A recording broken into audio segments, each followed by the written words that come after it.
So hello and welcome once again to another Hornby magazine video. Today you join myself and Mike here on the Great Central themed layout because we have the brand new Bachmann DBSO.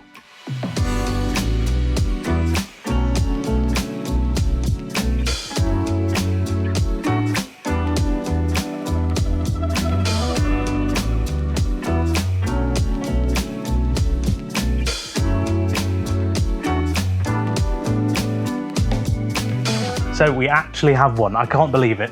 Yeah, these are in a short supply already, I believe. They've gone. Especially in Network Rail Yellow.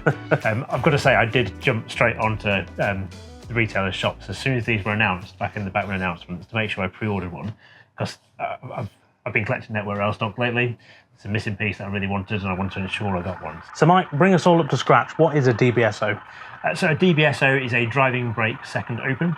The first 10 were built in 1979, or so I probably should say really modified, because they were originally built as brake second open coaches, which then modified for use on the Glasgow Edinburgh push-pull trains, where they worked with Class 47-7s at one end of a train, set of Mark III coaches in the middle, and a DBSO on the other end. They had driving controls in them, so the driver could control the 47 from the DBSO or from the Class 47, depending on which way they were going. And then came to the end of the 1980s, and those trains were replaced by Class 158s. So tell us what happened next in the history. So at that point then, the Great Eastern Main Line was looking for a new rolling stock, and the DBSOs were all moved south to work with Greater Anglia, and they worked between Liverpool Street in London and Ipswich on the Great Eastern Main Line, at which point they were also modified to have no gangway on them and to have time division multiple working equipment, so they could operate with the Class 86s and rates of either Mark IIs or the Mark III buffet or Mark III stuff as well. And where are they now? Well, they were all drawn from passenger service in 2006, and most of them are still existing, apart from the one that was damaged in an accident up in Scotland many years ago. 5 are currently with Network Rail, which carry Network Rail yellow colour scheme. There's 5 registered with DRS, although I believe those are currently stored at the moment from the latest information I've seen. And there's 2 in preservation, and I believe 1 has gone to Ireland as well. I wonder if that one's been regauged. It will be, if it's an Ireland, definitely. Yeah. It wouldn't fit otherwise, it'd be dropped between the rails. I await that model. So, coming back to the model, tell us a bit more about it. Right, so there's, well, firstly, I think the most important thing to say is there's 4 different versions of it. So you've got an in-city liveried version from when they first moved south to work on the Great Eastern Main Line. There's a Anglia Railways liveried one, which is as they were in their early 2000s, which were drawn in 2006. There's then this Network Rail version that's on the layout today. And the 4th version is a Collector Club exclusive model for the Bachmann Collector Club members only, which is a model in direct rail services livery as well. And I believe that's only available in 1,000 pieces. It will be, yes, it'll be limited edition. Yeah.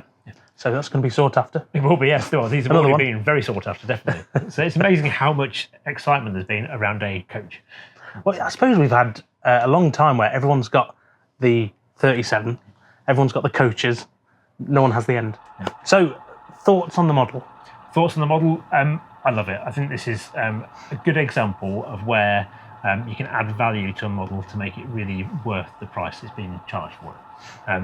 Obviously, we're all price sensitive at the moment. It is one of those times of life where we've got to be conscious about what we're spending.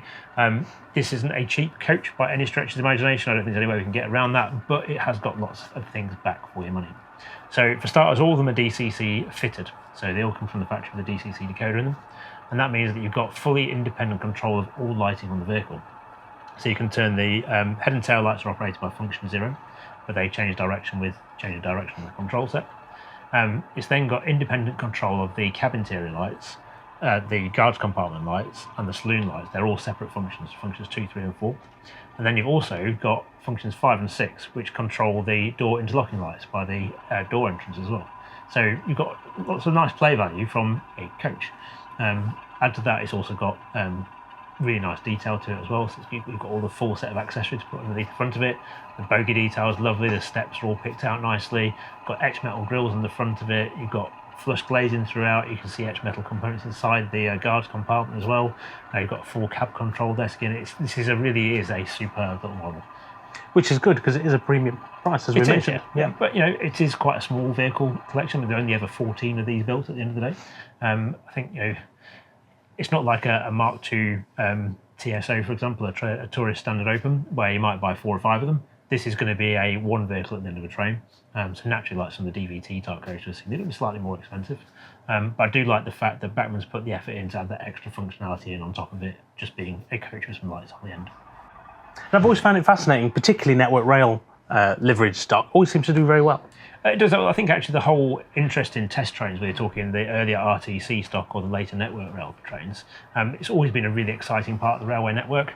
I've started collecting Network Rail stock because I've got quite fascinated by the test trains. So I've built up an NMT, I've been building up a structure gauging train, I've even got the optical car currently on my desk to finish and paint and stuff. And the DBSO was a missing component for me for the test trains. But they're definitely very sought after models. But if you look on the line side photographs, people spend hours chasing down test trains. I did find it quite fascinating that the rare occasion the three of us, me, you and Mark, have that train. Except only you have the DBSO at the present. Yes. So that's going to be disappearing. Yeah, no, it's not. I should put that on the lock and key, that one. I would. But for everyone at home who hasn't managed to get one or who has and wants a memento, where can they see the full review? Right, so we've got a digital first review of the new Bachmann DBSO, which is available to read on keymodelworld.com. Plus, you can also read our full review in print in issue 183 of Hornby magazine. That's our September 2022 issue, which is out on sale in August as well. Wonderful. Well, I think that brings us nicely to the end of another video. So thank you very much for watching. Take care, and we'll see you in the next one. Bye for now.